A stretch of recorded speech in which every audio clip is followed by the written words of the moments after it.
Ito mga kabali, tuloy na natin yung pagre-repair. Bali ito na yung pang 54 natin na mga nagpadala sa atin. Bali tatlo yung unit na to. Bali ito yung nagpadala. Shoutout sa iyo Ernesto J. Serrano. Yan, ito gagawin ko na yung unit mo. Bali ang inaabot ng shipping niya 144. Sa bawat unit naman meron naman daw note na. Ayan, nakasulat naman dito.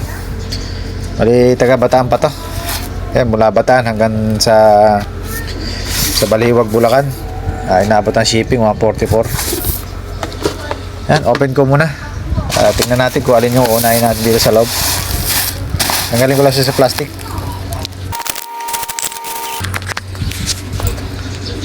Ito mga kabali, isang made in Germany. Ay, mali pala. Akala ko Germany. Tama, Germany nga pala. Ay, nako. Yan, bali yan ang model niya. F8 88900. Ayan. Yung kulay pula.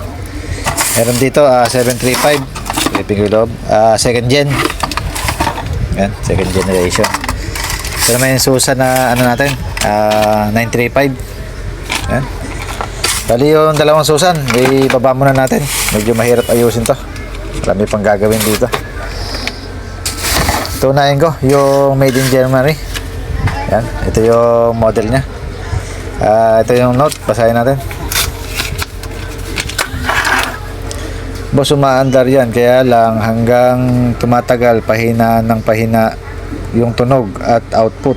Paki-check na lang po at pa-upgrade na rin. Yan ang sabi niya. Ito, open ko muna yung top cover para makita ko yung loob. Ito mga kabali, pagtanggal natin sa kanyang top cover, yung board natin hindi pantay, hindi nakalagay doon sa pinakasuksukan niya. Isang nakaangat, isang nakalubog. Yan, tatanggalin ko na siya sa housing niya. Diretso na para may trouble natin na maayos.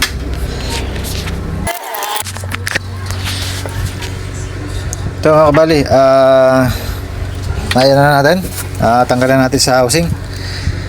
Wala naman tayo nakitang may problema, nasunog, pumutok. Yan, testingin na lang natin kung maandar pa. Okay, wala sa test valve. Yan, nagkaroon na siya ng ilaw. Ito, on ko natin, tingnan natin kung maandar. Yan, maandar naman, may tunog at blower. May ilaw tayo sa test valve. Direct natin. Yan, madirect na. Lagyan natin sa pinakamahina. Yan, sa 1K maandar. Volume ko. May problema yung lakasan, nagpapabago-bago. Bali 19 ampere lang. Sagad. Kaya natin ang flip-flop. Okay naman yung flip-flop. Bali yan, may isa na tayong papalitan. Itong lakasan, magaspang yung tunog nya.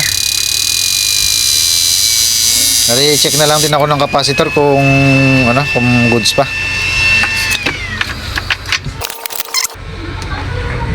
Ayan, nakakabit na yung probe natin.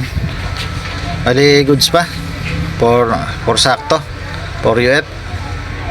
Ayan, bali lang muna ang papalitan natin yung lakasan. Palitan natin to para pumino yung andar, hindi siya magaspang. Ito yung sinasabi ni boss na pag habang tumatagal na nababago na yung tunog, umihina. Dahil dito sa lakasan yun. Minsan nagpapabago-bago tunog. Minsan ang tunog nito magaspang. Kahit nakasagad ka na sa full volume, magaspang pa rin tunog. Dahil dapat ang andar niyan habang pag sa 0 magaspang. Pag nilagay mo sa 9, bali di lang pino na siya. Matinis na yung tunog niya. Yan ang ibig sabihin pagka medyo malakas na yung ground nya sa pinong-pino. Yan, bali palitan ko lang tong volume nya.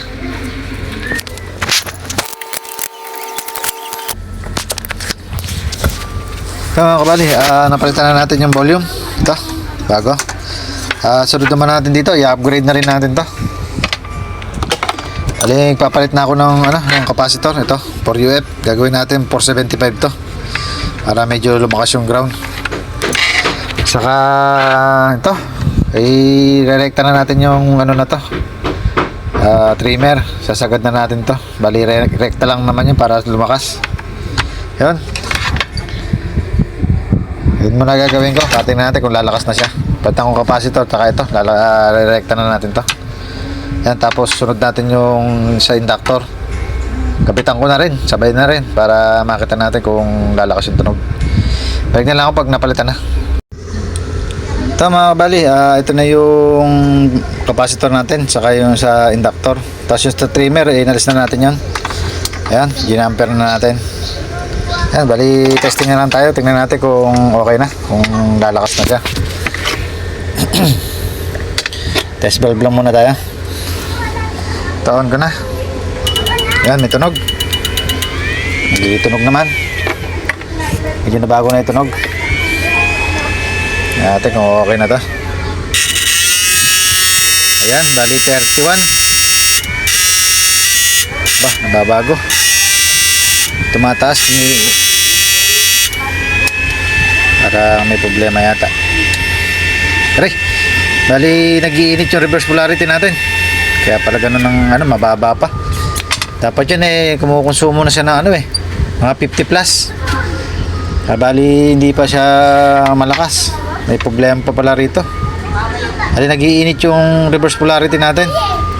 Yan, bali tanggalin ko lang yung yung MOSFET dito kung may problema rito. Bali kung wala naman, baka maluluwag lang yung tornilyo rito. Kasi yung pinaka drain natin doon lang kumapit sa mismong heatsink dito. Walang tumawid dito kahit isang MOSFET. Mamaya lalagyan din natin to sa may tornilyo, sa may MOSFET na drain sa kaunahan ito.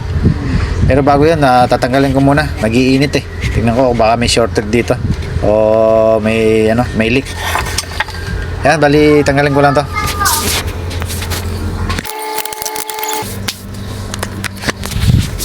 Ito mga kabali, wala namang problema sa MOSFET natin, goods lahat. Bali isa lang tornilyo pa lang gumagana rito. Ito yung tornilyo na to. Yung kabila wala, ayan. Kasi gagawin ko din ng paraan to kung paano magkakaroon kahit dito sa may isang dulo, saka din yan lang kasi ang nagdudugtong sa natin, yung heatsink na to sa tornilyo, sa negative ng input. Yan, dadaan sa negative ng input. Tapos didikit lahat yung MOSFET natin dito, yung drain. Saka lang lalabas dito sa pinaka filter capacitor natin na input. Yan, bali gawan ko lang ng paraan to paano mas mapapatibay ito na nakokonekta siya kaagad dito sa natin, sa source natin dito, sa source ng battery pupunta sa drain. Yan, yung drain nya. Bali balik na lang ako pag naiayos ko. Ito mga kabali, nagawa na natin ng paraan. Nahinang na natin ng bali ito, naglagay tayo ng isang tumawid dyan, tapos tumawid dito sa tornilyo. Bali yung gitna, di na natin malalagyan to kasi tatama na dito sa pinaka source ng natin, filter capacitor. Ga-grounding na siya. Bali yan lang talaga ang pwedeng lagyan yan, magkabilang dulo. Pero parehas naman papunta si sink yan. Yan, pinakapaanong mismong MOSFET natin para hindi nag-iinit. Bali kaya siya nag-iinit dahil nakaano lang dito. Dito lang tornilyo lang yung nagdidikit dito sa sink, kaya yun ang umiinit yung bawat tornilyo. Ayan, testing na natin kung iinit pa. Tingnan natin kung tataas na yung ampere nya. Kailangan tumaas na para mas malakas yung lalabas na output. Ayan, bali kapitan ko lang ng negative. Lagyan natin ng output na ng baba ng cellphone. Diretso na. Ito, test valve lang muna para sigurado tayong walang problema. Ito, on ko na. Yan, meron naman. Direct ko na. Yan, meron na. 53, 56 ampere. May higit pa. Bali, yung tunog na lang ang medyo kailangan ayusin.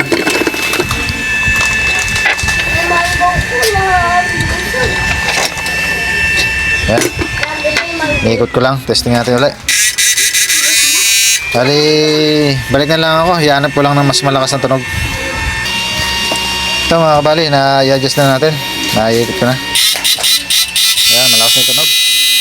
Bali, 57, 56. Naglalaro siya. Ayan, sa 1K.